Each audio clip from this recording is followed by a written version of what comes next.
Good morning, everyone, and welcome to welcome to this session that is organized by Education Cannot Wait. And maybe before we start, I just wanted to give a brief thank you to OCHA for hosting us and having us here at the Humanitarian Hub.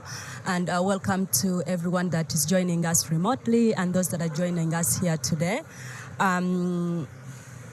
Before we briefly start, I just want to introduce Education Cannot Wait, which is a UN-based organization for global fund for education in emergencies and protracted crises. Since its establishment in 2016, Education Cannot Wait has raised over $1 billion and supported programs in over 40 countries to deliver on SDG 4 in the toughest countries and contexts of the world.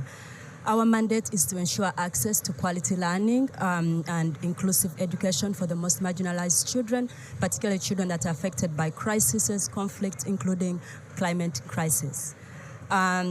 Just briefly, before I get to my panel and introduce them, I just want to highlight a few facts and a few things that are affecting children in the education sector when it comes to climate.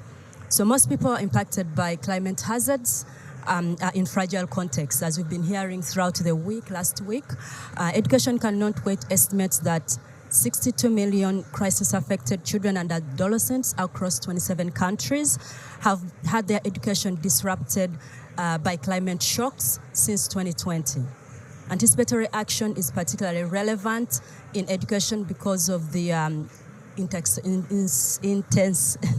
intersectionality of needs that millions of children affected by crisis alongside climate. We have the technology, as we've been hearing by different panels that are organized here. We have the technology, we have the resources to not only predict most of the climate disasters in advance.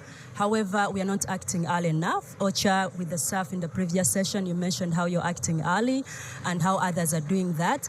But overall, we are not acting more early or systematically, and when we do, sometimes, it's isolated or it's not done in coordination, again, as many people have highlighted in the previous sessions.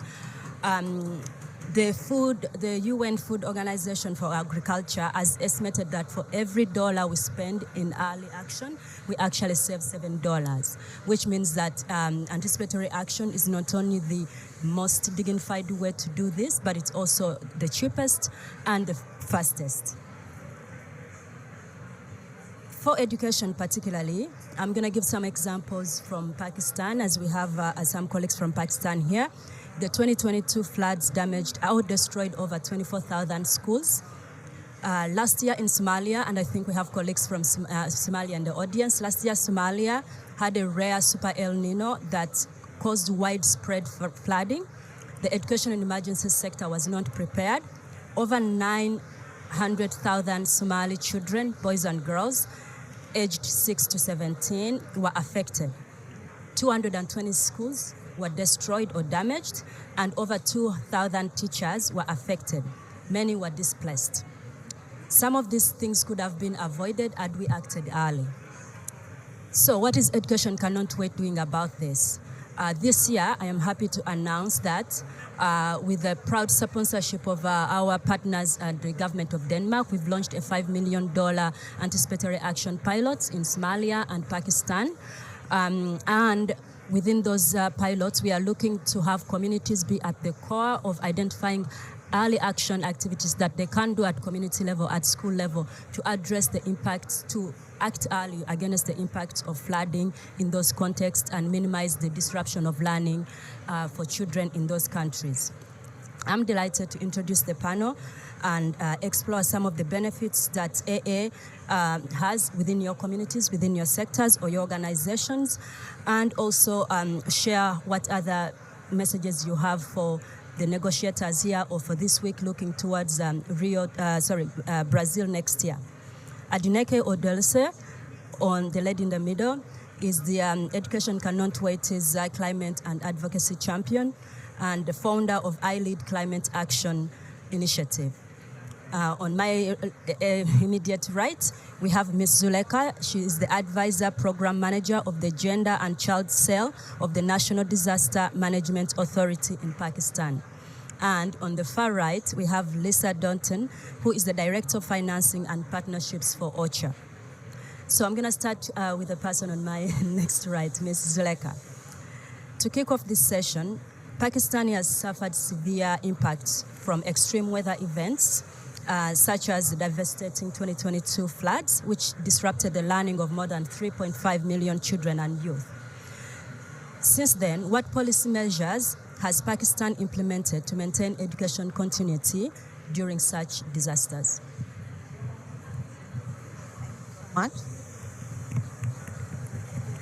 Thank you so much for the question. As you mentioned, 24,000 schools were damaged in the 2022 floods. About 3.5 million children were displaced and their educations were put at risk.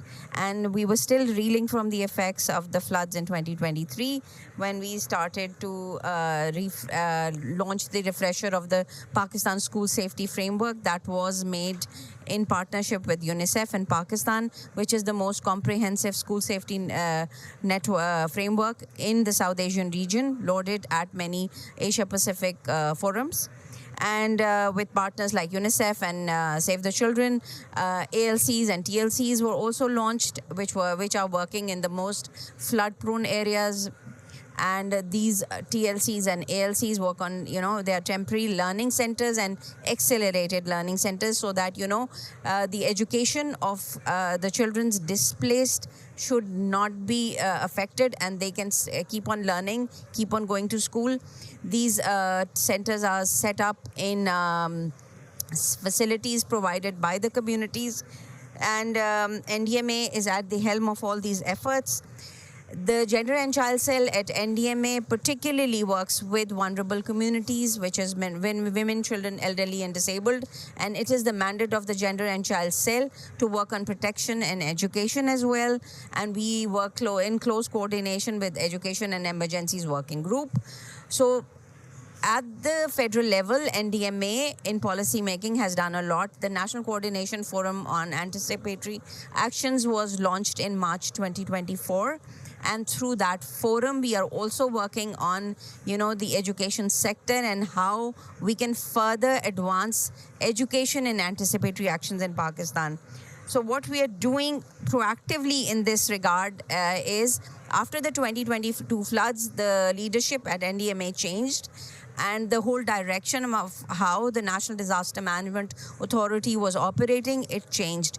We now have a whole National Emergency Operations Center that is working proactively with data-based data sets, datas that are projected on screens, and through that data, we manage everything. The Gender and Child Cell dashboard is a portal that has the number of all educational facilities that are present across Pakistan with coordinates. So with that, we actually know which facility is where and which facility is in what condition. Okay, thank you so much. And then we are working towards, adding the ALCs and TLCs to that.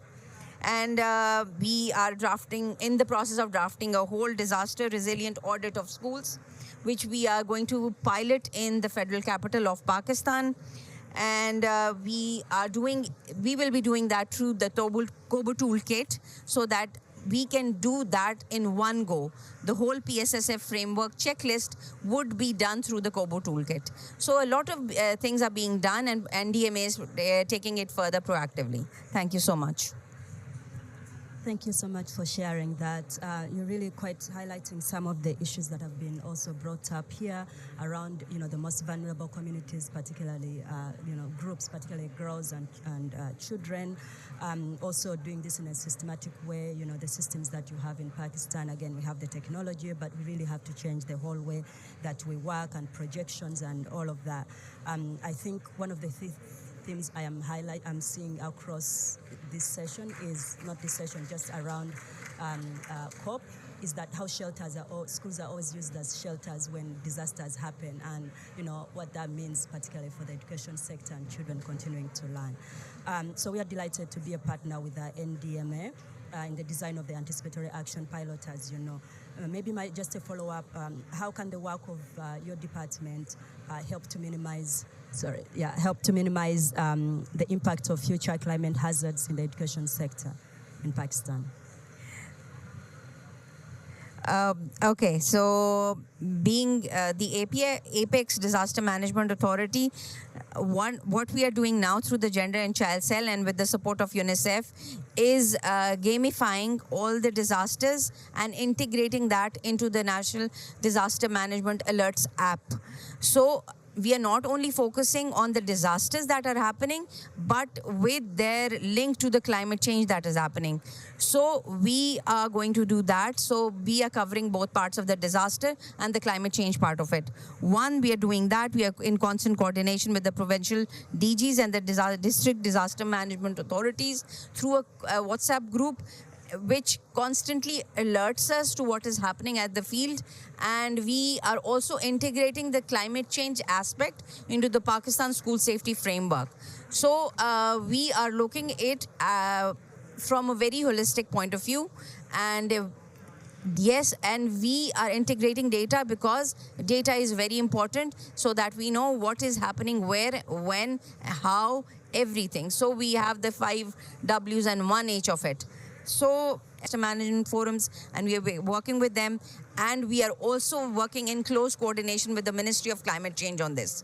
So we are not like 2 separate bodies working on it. We are one body working towards climate and disaster.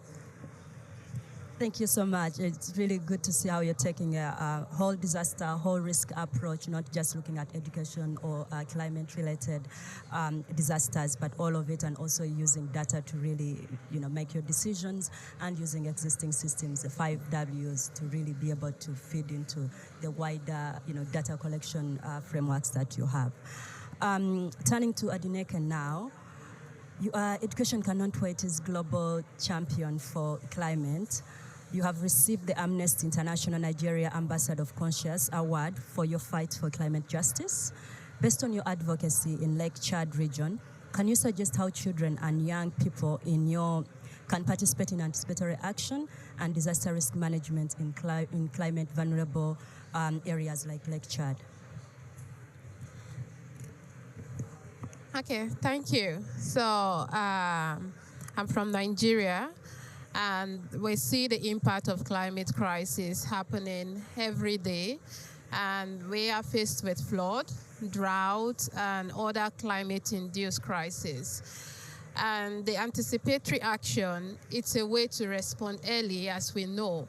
So over time, we've seen that due to delayed action, we see forced marriage happening for young children that should be in school, especially the girl child. And we see the boys' children being vulnerable to join armed group of people like the Boko Haram and other terrorist groups. And so for young people like me, where I have an organization called I Lead Climate Action, and I've also participated in the Fridays for Future movement, is to mobilize actions that are needed for us to participate in different initiatives or to raise awareness of initiatives that could also help to support the resiliency of organizations or institutes or community.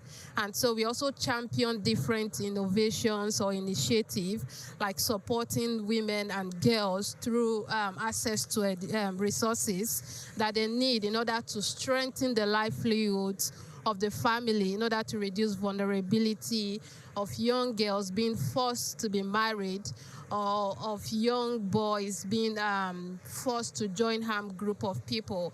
And so as the climate champion of Education Cannot Wait, is to also push further for anticipatory action that could help us to deal with the emergency of climate change crisis. Because in the Lake Chad region, we know there are about 10.7 million people displaced. This is huge, and it increased the vulnerability of people to different kind of crises. And we know that when the climate crisis happens, it affects the livelihoods of the people.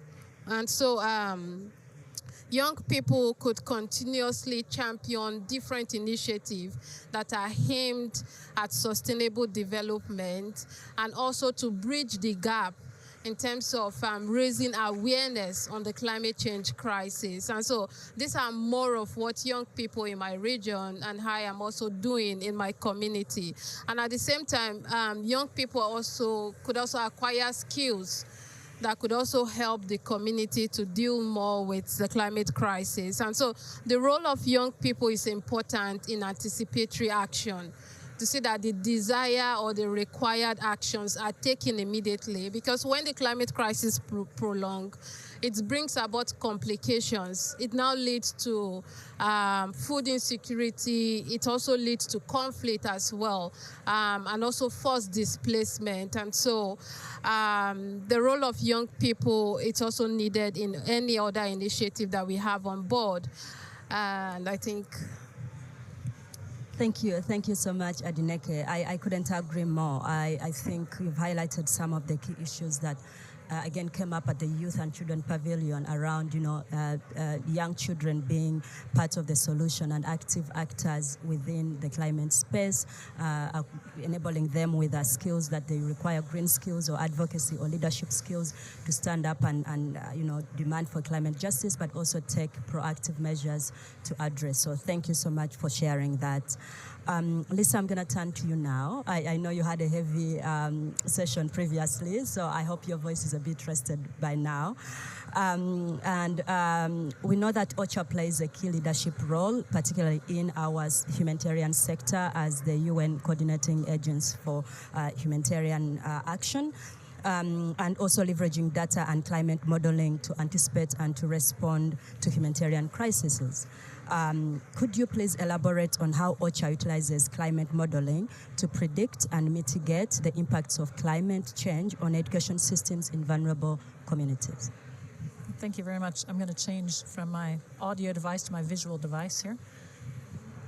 Glasses. Okay, so thank you so much for that question.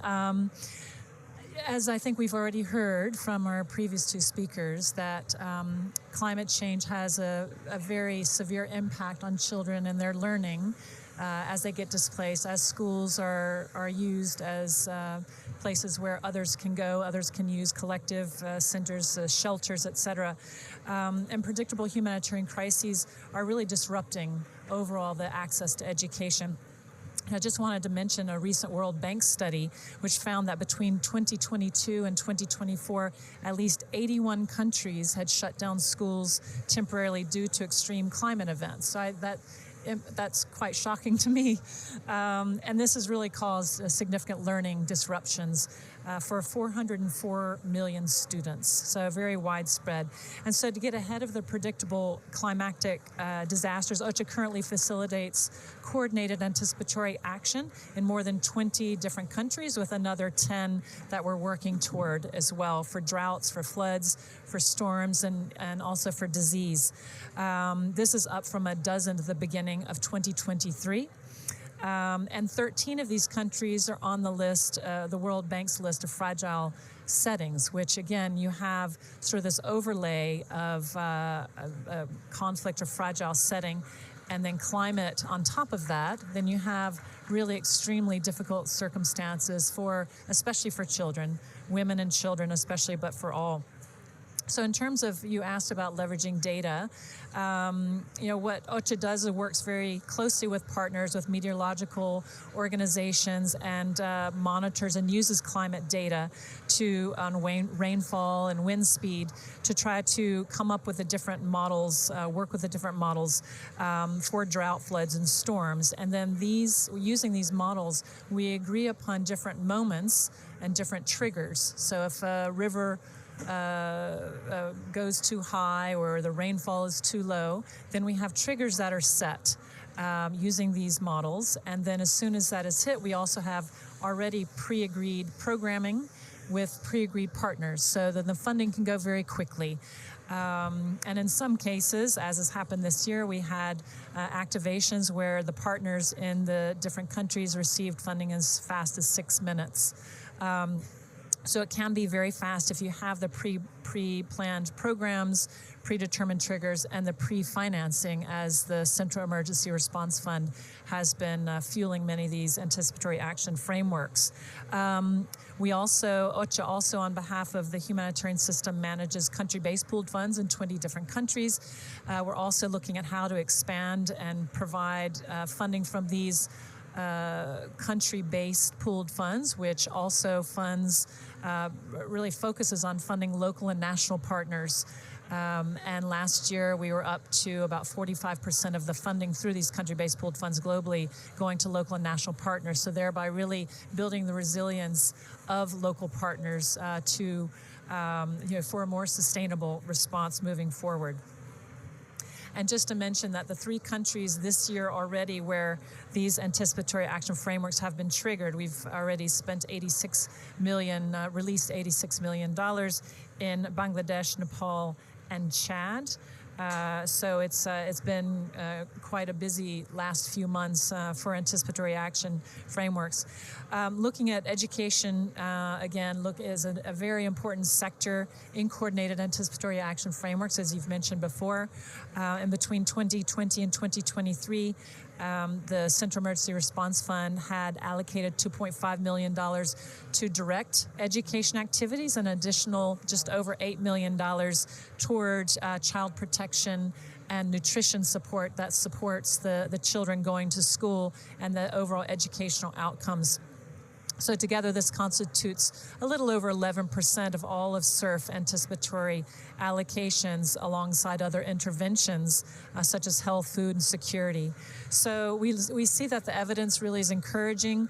For instance, as part of the drought anticipatory action in Niger, the UN and partners kept more than 10,000 children in school, 1,300 girls who were about to complete their secondary school education received scholarships so that they could finish their education that year. And we also have anecdotal evidence that anticipatory action contributes to fewer child marriages, again, allowing for girls to continue their education, and this is especially important when coupled with education inputs. And so just at the end of this question, to scale up the efforts, we know how important it is to know what education interventions and how they can be effective in improving children's outcomes, in what shock context, and we work very closely with the education cluster and with partners like UNICEF and others to develop the learning strategies that will develop a solid evidence base to further support anticipatory action approaches for the education sector. Yeah, thank you so much, Lisa, for sharing that. And I think for Education Cannot Wait, we hugely value OCHA's climate modeling. We are always in constant communication with your colleagues back in Geneva. And it's also informed some of the rollouts for our anticipatory action work. So to shed some more light on what some of Lisa's remarks, in Education Cannot Wait is anticipatory pilots in Somalia and Pakistan. Unfortunately, our colleague from Somalia couldn't join us here today, but we've set aside money, some specific funds for activities that will be activated when the trigger has happened. And once the climate modeling has been finalized, that shows kind of a future flood risks in those contexts for the riverine communities. And I think that's particularly important because then the communities are the ones that are actually coming up with those activities. And I hear there's a theme here around localization and local involvement. It's not just a dignified way of doing that, but it's also that's where the knowledge sits at the community level on what materials or resources are available and how best to do it in a very resource, lean kind of way, so to speak. So Lisa, just a follow-up for you. How can we ensure that AA, as you do it so well at OCHA, is well coordinated across sectors and takes an inclusive approach? And I know you've talked about some of this already, and Zuleka, but if you could share some more light, that would be great. Thank you. Yeah, thank you so much. I mean, maybe just a couple of points. I mean, most of you will know that the C in OCHA stands for coordination. So this is really important for us. And for the overall system, we facilitate the coordination of humanitarian action across the board with humanitarian partners, in the lead, and really looking at the multi-sectoral approach.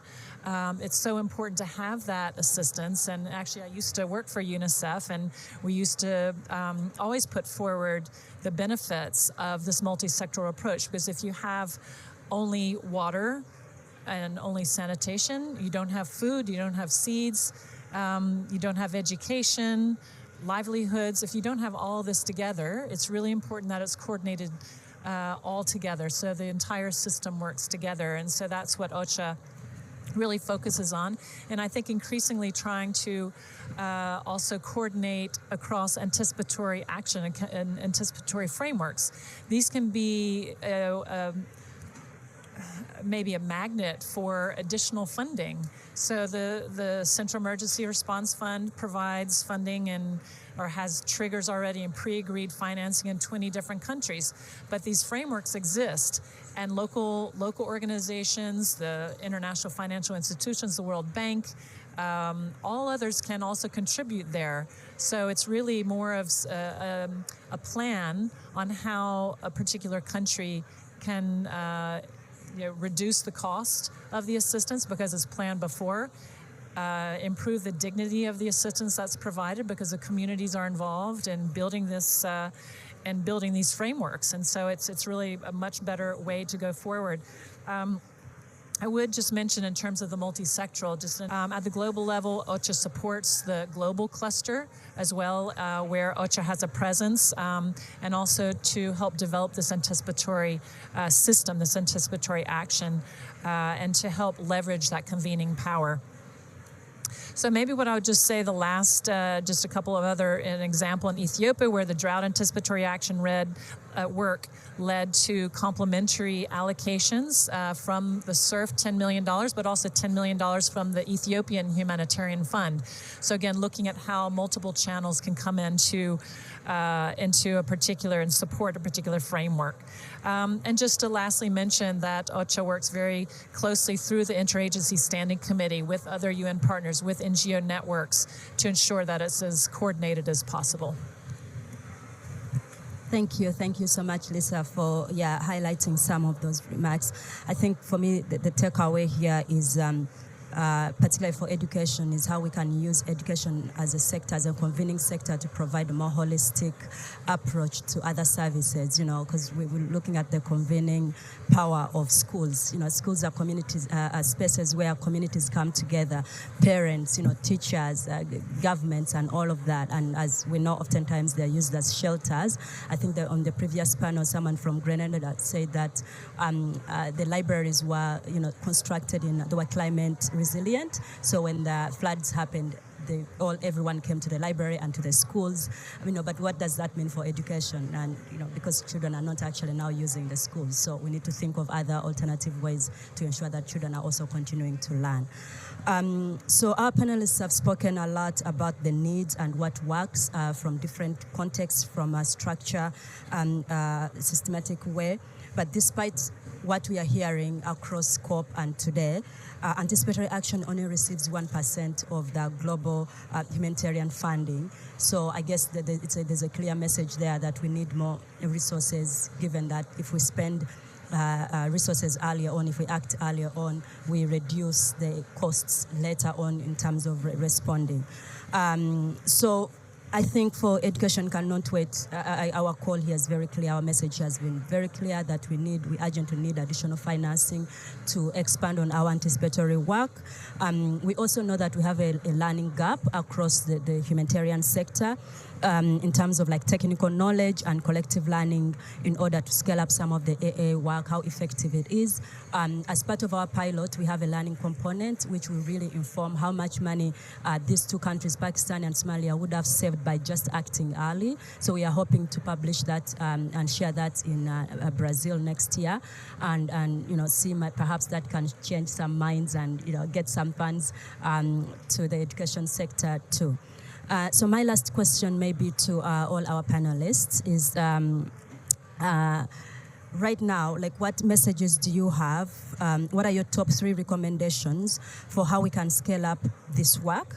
in your responses, please feel free to focus on what governments can do, what donors and like SAF and OCHA can do, but also the wider humanitarian and local communities, because it's a intersectionality thing for not just governments, but local partners, OCHA, others. Maybe I start with Adineke, and then I'll come to Zuleka, and I'll end up with Lisa. Okay, I'll start with the donor. So for the donor, sometimes humanitarian aid or support, it could be done in a greening way or sustainable way. What do I mean? In terms of sustaining or strengthening the livelihoods of the people. We know that giving them food is important, shelter, but how do we sustain it on a long run?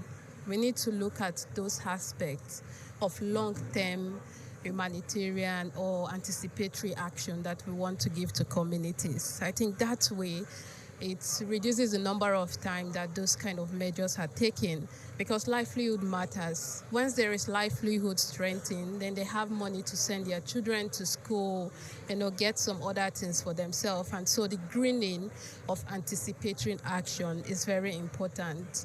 And secondly, I think the donors should also take into account the youth aspect, how to involve young people, because they are closer to their community, maybe the local actions that they're also taking, and also they're also important in bringing up new innovations that could help their community. So that inclusion is important, and also locally led adaptations or innovations. And for the government is to also get data. Sometimes we don't have the data, and it's very important, so that this data inform the kind of actions that needed to be taken, or who needs this anticipatory action or early warning kind of actions. So secondly, for the government is to also work with the early warning response together with the anticipatory actions that are needed to be taken, so as to reduce the vulnerability of the communities. Because sometimes when this crisis is happening, it's happening in the same community. There is flood, there is drought, and so it brings out all of those vulnerability. And so some community, they are still trying to survive from the first hit of the drought or flood, and so they are also still hit with another. And so it's very important that the government also is closer to the people. They know the needs of the people. They're also able to identify the communities that are most important in supporting them with different aids or finances. So I think that's how we could support the young people, the government, and the donor. Thank you so much, Adineke. From the government perspective, our job at the National Disaster Management Authority is to manage and coordinate disaster response and the disaster risk reduction aspect of it. So what we have done the past year and we are doing now is adopting the proactive approach, and that is bringing all our stakeholders together and ensuring that they work in specific domains rather than working in domains that are not their domains, or overlapping of resources and overlapping of efforts in areas which are already being serviced by some humanitarian actors, and ensuring that everything happens smoothly. But this does not happen like this. This is a very like a fairy tale ending of a story. It does not happen like this. We are trying that all our humanitarian partners understand that our goal is minimizing the losses and damages through anticipatory actions, and that can only be done when the humanitarian partners are on board with the vision of the National Disaster Management Authority and the government of Pakistan. Firstly, what we have suggested, what our chairman NDMA has suggested to our partners time and again, that there are, like, for example, UNICEF works with children, UNFPA works with population and development and women and GBV and SRH, and similarly UNHCR works on protection. So the domains are clear. Humanitarian partners have to focus on their domains only. When if a particular UN agency has one particular domain, another INGO is working in the same domain, there are their IP, and the INGOs have their NGO IPs. So they should focus on that. Then they should pick up the areas that they want to work in. Areas, by areas I mean their geographical location. For example, one IP takes up 3 districts. So the other IP then takes up another 3 districts, rather than working in the same districts, because it is easier for them to work in that district, or that district is easier to access. If we, work like this in a very coordinated manner, then we are able to service and provide relief to each and every one of the affected populations. Another thing what we are doing is the coordination conference of all UN, INGOs and NGOs working in the education sector. Have a quad conference at the end of this year so that we are prepared for the next year. During the quad conference, we are going to identify the gaps which need to be plugged for the next year. And through that, we can have the need gap analysis and only plug in funds where they are needed.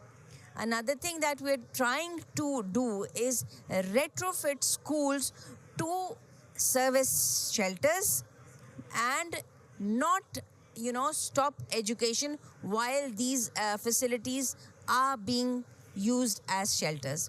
So this is what the government is doing. Still, NDMA at the federal level does what it can, but disaster management in Pakistan is a devolved subject, so it is the responsibility of the provincial disaster management authorities, and they have the funds to do what they can do. But the coordination still we are doing with them, and we are happy to report that this year we have had very favorable response from all the provinces. Thank you so much. Thank you so much, Zulekha. And Lisa, I'll come over to you.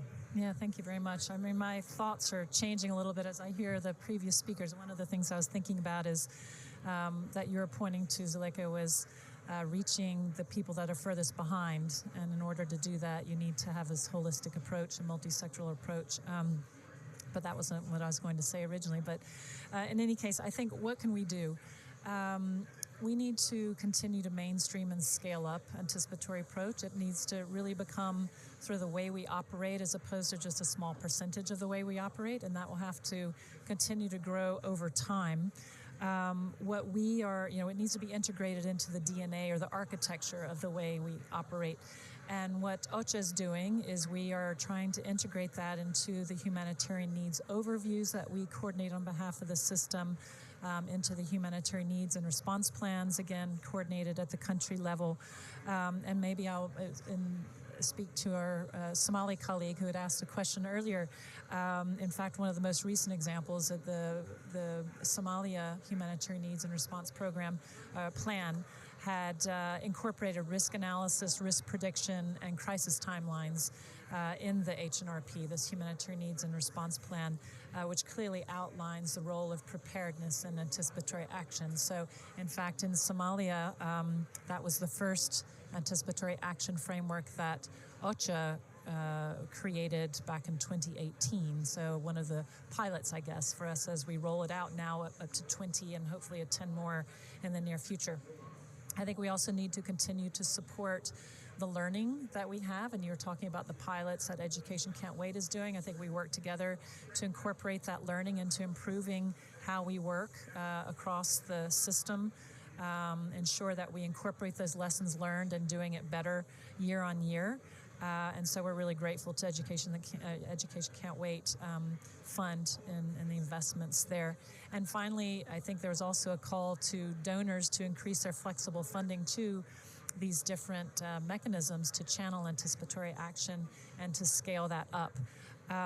We had made, we made a commitment last year at COP28 to spend up to 10% of the Central Emergency Response Fund in anticipatory action frameworks. So we're still on target for that, at least to pre-arrange it. Hopefully it won't all be triggered, but a commitment to continue to grow that within the funding mechanisms that we have, both the Central Emergency Response Fund and the country-based pooled funds that we manage on behalf of the system. Thank you so much, Lisa, and to our lovely panelists. I think I've captured a few points here. Youth need to be part of the conversation and the action, bringing their own innovations into the space, the use of data and data-informed decision-making, the role of the government in coordination of, all our work, our humanitarian work, and, which leads to local ownership and buy-in, but also tapping into local knowledge and systems. Mandates, we spoke about mandates, and I think that's a welcome challenge in terms of mandates, but also looking at how we can do a more integrated approach, holistic approach, looking at, how all those needs come together for those communities. All these things are happening all at the same time, whether it's floods, whether it's conflicts in some contexts. And then we talked about how AA should be mainstreamed into our work, but it should also be part of our DNA, Lisa, as you've mentioned. And before maybe I open it up to the floor, I'm going to end with a quote from a previous session, actually, around how aid should be anticipatory as possible and only reactive where necessary. And I think that's a rip-off from the localization one, but absolutely on point. I don't know how we're doing on time. If we can take a few, we have some time? Okay. We have a few minutes, and we'll open to take any questions or reflections or comments from the audience, if any. Yes, of course. If you could please say your name. If you could please say your name and country. Yeah, thank you so much. My name is Farah Osman from Somalia. I work with Plan International. And thank you so much for the anticipatory framework that has been developed. I wanted to ask a question and give an example, practical example from Somalia. For the last 30 years, Somalia has been affected by civil war, and then it has been affected by radicalization in terms of radical groups that are against all orders of life, the social life. The social services offered by the government was zero. So the gap was filled by humanitarian organizations, OCHA, and other humanitarian organizations and the private sector that have put up education institutions that have been as a savior for the community.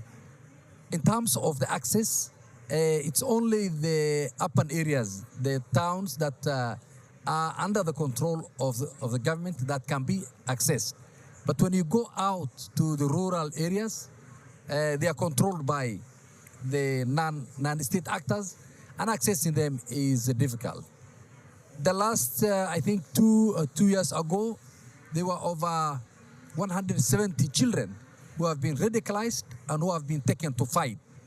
But they could not fight because they were starving and they were caught. So the issue was now, are they going to be now taken to court? Because there's no children's court. Leave of access to education. So when you're talking about education, we're talking about human rights, we're talking about child rights. So how do we come in that in terms of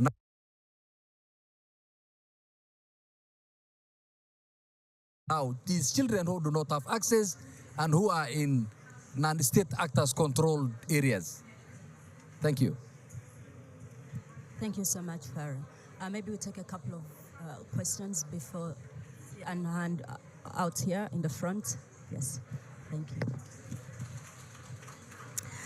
Thank you very much. My name is Hamira Kopsinje, and one of the things I am very passionate about is incorporating climate resilience, building resilience, or incorporating climate education into the curriculum.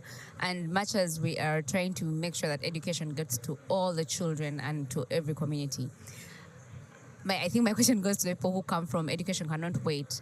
How are you pushing? Because I know in my country we are pushing for that to be incorporated in the school curriculum so that children actually grow up with the knowledge about climate change, but also how do they react in case of an emergency or in case of a crisis happening, so that we reduce on the amount of climate anxiety, but also we have more hands to help, because at the end of the day,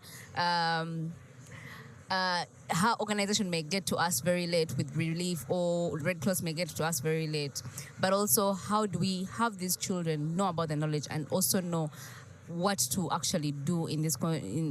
I think you get my question, but my point is how do we, because that's what we're doing, and how do we actually tap into that pool and join hands together to make sure that that happens in different schools? Because what I know is climate education in so many countries is not incorporated on the school curriculums in schools. Thank you very much. Thank you so much, Ms. Kobsinje. I don't know if we have any other question. Otherwise, we can have our panelists reflect and respond to those. Okay, Zuleka, you were very anxious to respond to this. Do you want to? The second one. Of course. This one I think was for Ocha. We can start from the back. Yes. For the second question, I have integration of the climate change into the curriculum. In Pakistan, integrating something into the school curriculum is a big challenge because there are a lot of government entities involved into that. But we have found a middle ground that we integrate that education, that whole curriculum into the teacher training program and make it mandatory for the teachers to learn it, and then they can teach it to the students. So integrating it like that. Another thing that I mentioned was about, gamification, the gamification of material into a national disaster alerts app for, child-centered DRR. So we are making material as such that children actually engage with it in a 3D manner as they engage with games on smartphones. That is the easiest way to teach them about disasters, about climate change, and they would love to do it.